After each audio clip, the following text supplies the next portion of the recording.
हमारे साथ श्री रघुनाथ तो किस बात की चिंता, हमारे साथ श्री रघुनाथ तो किस बात की चिंता। शरण में रख दिया जब माथ तो किस बात की चिंता। हरे कृष्णा, सभी को सादर प्रणाम। ओम अज्ञानातिमृन्दस्य ज्ञानाञ्जनशलाकया चक्षुरुन्मीलितं येन तस्मै श्री गुरुवे नमः। नमो विष्णुपादाय कृष्णपृष्ठाय भूतले श्रीमते भक्ति वेदांत स्वामिनीति नामिने। नमस्ते सरस्वते देवी गौरवाणी प्रचारिणे निर्विशेष शून्यवादी पाश्चात्य देश तारिणे। हे कृष्ण करुणा सिंधु दीनबंधु जगतपते गोपेश गोपिका कांता राधा कांता नमस्तुते। तप्त कांचन गौरांगी राधे वृंदावनेश्वरी विश्वानुसुते देवी प्रणमामि हरि प्रिय। हरे कृष्णा कृष्णा कृष्णा हरे हरे, हरे राम राम राम हरे हरे। शिला प्रभुपाद की जय। वाल्मीकि मुनि की जय। वाल्मीकि रामायण की जय। आज 36 अध्याय का पाठ है। 35वां अध्याय में था कि राम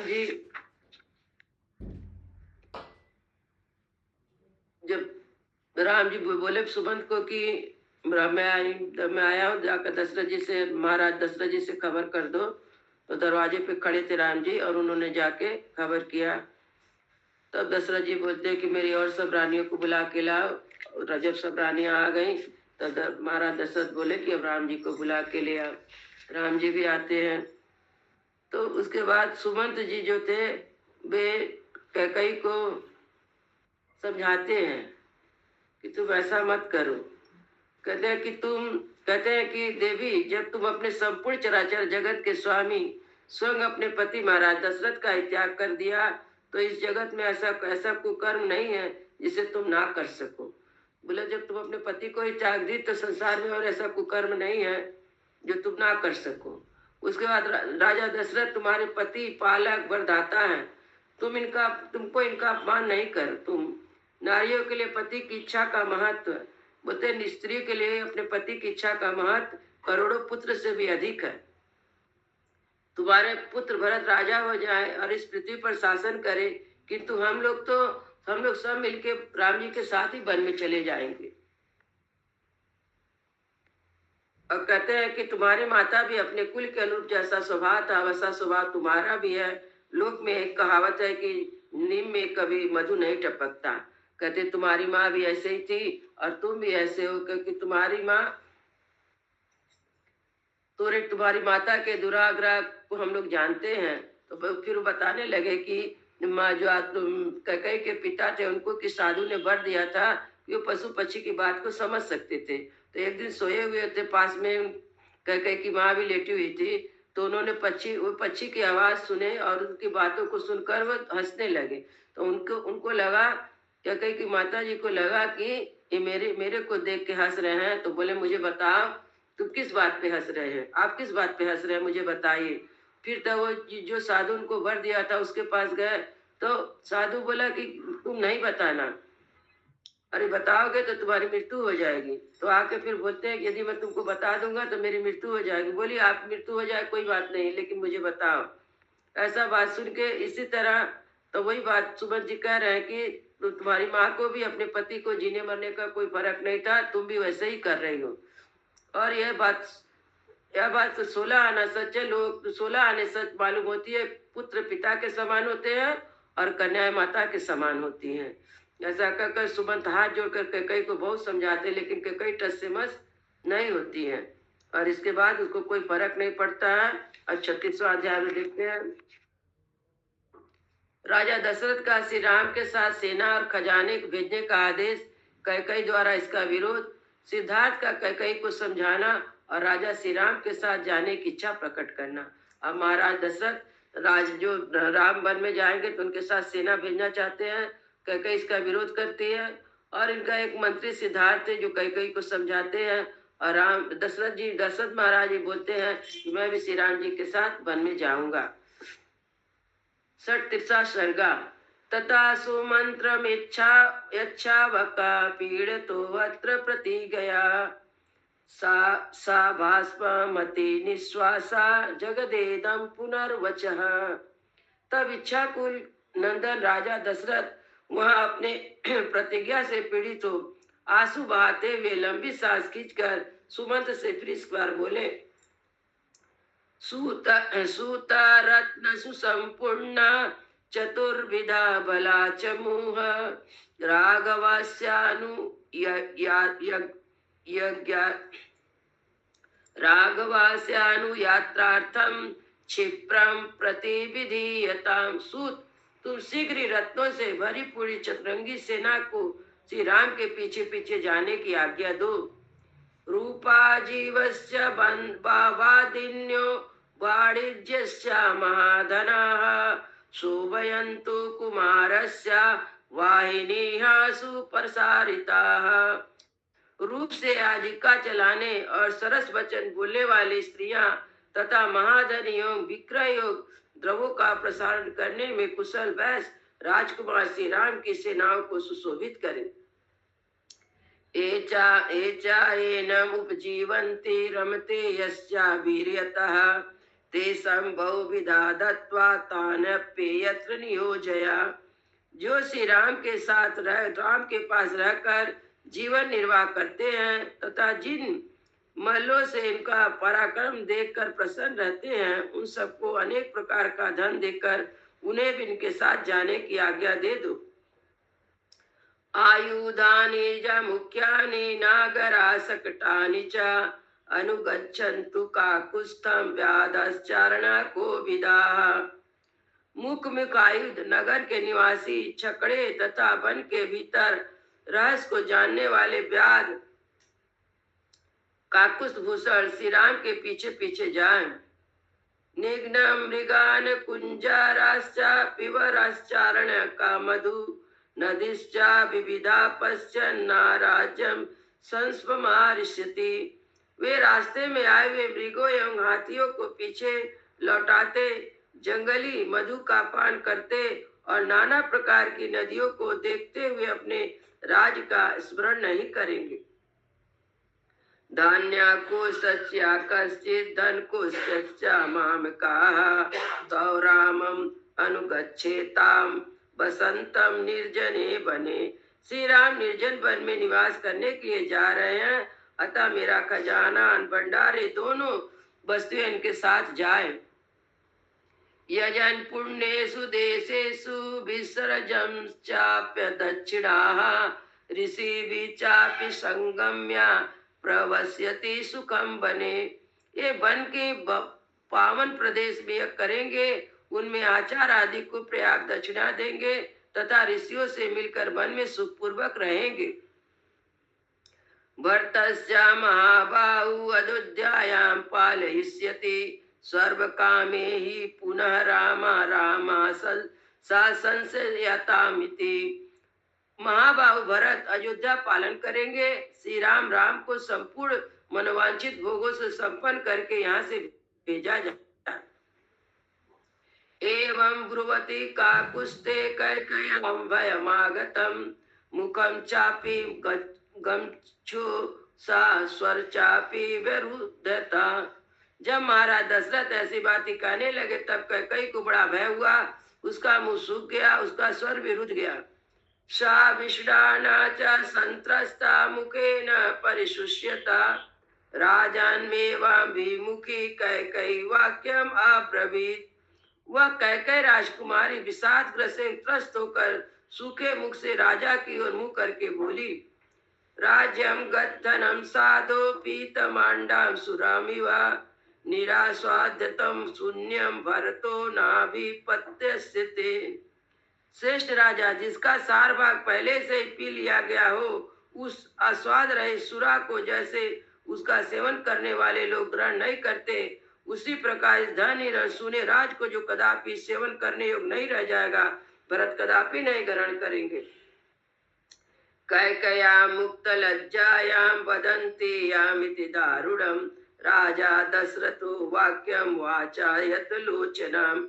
कैकेयी लाज छोड़कर जब यह अत्यंत दारुण वचन बोलने लगी, तब राजा दशरथ ने विशाल लोचना कैकेयी को इस प्रकार कहा, वहंतम की तूदसीमा नियुज्य दूरी माहिते अनार्यो कृतमारब्धम कीम न पूर्वमुपारुधाम।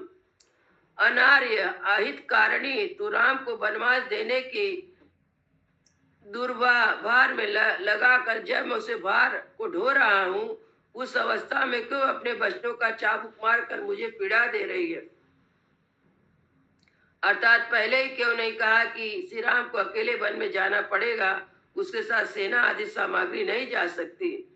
तस्ते तत्क्रोध संयुक्तम सुत्वा वरांगना कैकयी दुगुड़ा क्रुद्धा राजमिदम अब्रवीत। राजा का क्रोध युक्त वचन सुनकर सुंदरी कैकयी उनकी अपेक्षा दूना क्रोध करके उनसे इस प्रकार बोली। तव एव वसो सगरो ज्येष्ठ पुत्र उपारुधत असमंजस इति ख्यातम तदर्थ्यम गंतुम अर्हति। महाराज, आपके इस वंश में पहले राजा सगर भी हो गए हैं, जिन्होंने अपने ज्येष्ठ पुत्र असमंजन को निकालकर उसके लिए राज का दरवाजा सदा के लिए बंद कर दिया था। इसी तरह इनको भी यहाँ से निकाल जाना चाहिए। एवं मुक्तो दिगीतेवा राजा दशरथो अब्रवीत पीड़ितश्च जना सर्वा साचा तन्वाव बुध्यता। उसके ऐसा कहने पर राजा दशरथ ने कहा, अधिकार है, यहाँ जितने लोग बैठे सभी लाश से गड़ गए, किंतु कैकयी अपने कथन के अनौचित्य को अथवा राजा द्वारा दिए गए धिक्कार को नहीं समझ सकी। तत्विद्रो महामात्रा सिद्धार्थो नाम नामता सुचि बहुमतो राज्ञा कैकयीमिदम अब्रवीत। उस समय राजा के प्रधान और वयोवृद्ध मंत्री सिद्धार्थ बैठे थे। वे बड़े शुद्ध स्वभाव वाले थे, राजा के विशेष आदरणीय थे। उन्होंने कैकयी से इस प्रकार कहा, असमंजसो गृह तु कीर्णतापति दारकान सर्वस्वरयो याम प्रतिक्षिपन सुरमते तेन दुर्मति। देवी असमंजन बड़ी दुष्बुद्धि का राजकुमार था। वह मार्ग में खेलते हुए बालकों को पकड़कर सरयू के जल में फेंक देता था। ऐसे ही कार्यों से अपना मनोरंजन करता था। तम दृष्ट्वा नागरा सर्वे क्रुद्धा राजन अब्रुवन् असमंजस विश्वेकम अस्माकं व राष्ट्रवर्धनम। उसकी यह करतूत देखकर सभी नगर निवासी कुपित हो राजा के पास जाकर बोले, राज की वृद्धि करने वाले महाराज, या तो आप अकेले असमंजस को लेकर रहिए या इन्हें निकाल कर हमें इन नगर में रहने दीजिए। तान्वाचा ततो राजा किम निमित्तिदं भयम तस्चापि राज्ञा संपृष्ट्वा वाक्यम प्रभितो अब्रुवन्।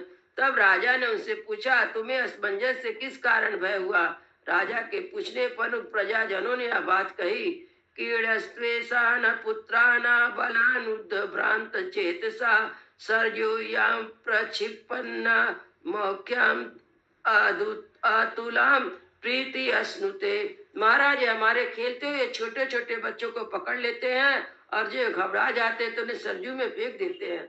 मूर्खता वैसा करके इन्हें अनुपम आनंद प्राप्त होता है। तासाम वचनम सुत्वा प्रकीर्तिनाम नराधिपा तम तज्जा जहाई तम पुत्रम ताम प्रिय चिकीर्षया। तम प्रजाजनों की बात सुनकर राजा सगर ने उनका प्रिय करने की इच्छा से अपने उस अहित कर दुष्ट पुत्र को त्याग दिया।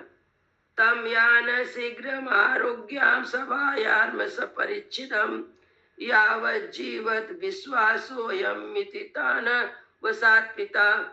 पिता ने अपने उस पुत्र को पत्नी और आवश्यक सामग्री सहित शीघ्र रथ पर बिठाकर अपने सेवकों को आज्ञा दी से जीवन भर के लिए राज से बाहर निकाल दो। साफाल पिटकम गृह्या गिरि दुर्ण्य लोकयत दिशां सर्वात्वानुचरन् सा यथा पाप कर्म कृत इत्येनं मत्यजत राजा सगरो वेदा सुधार्मिका रामम किम करोत पापमेनेवा उपरुदते। असमंजन फाल और पिटारी लेकर पर्वतों की दुर्गम गुफाओं में अपने निवास के लिए योग रखा और कंद आदि के लिए संपूर्ण दिशाओं में विचरने लगा। जैसा कि बताया गया, पापाचारी था, इसलिए परम धर्मार्थी राजा सगन ने उसे त्याग दिया। श्री राम ने ऐसा कौन सा अपराध किया जिसके कारण इन राज पाने से रोका जा रहा है। नहि कंचन पश्यामो राघवस्य गुणाभयम् दुर्बलो ही अश्य नीरस्य शशांक शिव कलमश। हम लोग तो श्री रामचंद्र जी में कोई अवगुण नहीं देखते, जैसे शुक्ल पक्ष की द्वितीया के चंद्रमा में मलिनता का दर्शन दुर्लभ है, उसी प्रकार इनमें कोई पाप अपराध ढूंढने से भी नहीं मिल सकता। अथवा देवी त्वं कांचित दोषं पश्यसि राघवे तद तमद्भूहि तत्वेन तम तदा रामो विवस्यते। अथवा देवी तुम श्री राम जी में कोई दोष दिखाई देता तो आज उसे ठीक ठीक बताओ, उस दिशा में श्री राम को निकाल दिया जाएगा। आदुष्ट संज्ञा संत्यागा सत्पते निरस्तया निर्देहदपि शक्रस्या श्रुति धर्म विरोधवान। जिनमें कोई दुष्टता नहीं, जो सदा सन्मार्ग में स्थित है, ऐसे पुरुष का त्याग धर्म के विरुद्ध माना जाता है। ऐसे धर्म विरोधी कर्म तो इंद्र को भी तेज को दग्ध कर देगा। तदलम देवी रामस्य श्रिया विहतया त्वया लोकतोपि ते रक्षा परिवादा शुभानले। अतः देवी श्री राम जी के राज्याभिषेक में विघ्न डालने से तुम्हें कोई लाभ नहीं होगा। तुम लोक निंदा से बचने की चेष्टा करनी चाहिए। सुत्वा तु सिद्धार्थ वचो राजा शांत तरस्वरा शोकोपहतः वाचा कैकयीमिदम् अब्रवीत्। सिद्धार्थ की बात सुनकर राजा दशरथ थके हुए स्वर से शोकाकुल वाणी से कैकयी से इस प्रकार बोले, एतत् वचो नेच्छसि पाप रूपे हितं न जानासि ममात्मनो अथवा अस्ताय मार्गम कृपणम कुचेष्टा चेष्टा ही ते साधु पथा तपेदा। पापनी तुझे यह बात नहीं रुचि, तुझे मेरे अपने हित की बिल्कुल ज्ञान नहीं है। तू दुखद मार्ग का आश्रय लेकर ऐसी कुचेष्टा कर रही है, यह सारी चेष्टा साधु पुरुष के मार्ग से विपरीत है। अनुव्रजिष्यामहम्य मध्य राम राज्यं परित्यज्य सुखम धने च सर्वे च राज्ञा वर्तेन च त्वं यथा सुखम भुजस्व चिराय राज्यम। अब मैं भी यह राज धन और सुख छोड़कर श्री राम के पीछे चला जाऊंगा। ये सब लोग भी इन्हीं के साथ जाएंगे, तू अकेली राजा भरत के साथ चिरकाल तक सुख पूर्वक भोगती रह। इत्यर्थे श्रीमद् रामायणे वाल्मीकि आदि कांड अयोध्या कांड 37 सर्गा। इस प्रकार वाल्मीकि रचित आश रामायण आदि काव्य के अयोध्या कांड में 36वां सर्ग पूरा हुआ। मंगल भवन मंगल हारी द्रवौ सो दशरथ अजीर बिहारी। राम सिया राम जय जय राम। राम सिया राम जय जय राम। सियावर रामचंद्र की जय, पवन सुत हनुमान की जय, सब भक्तन की जय, सब संतन की जय। जय जय सीताराम।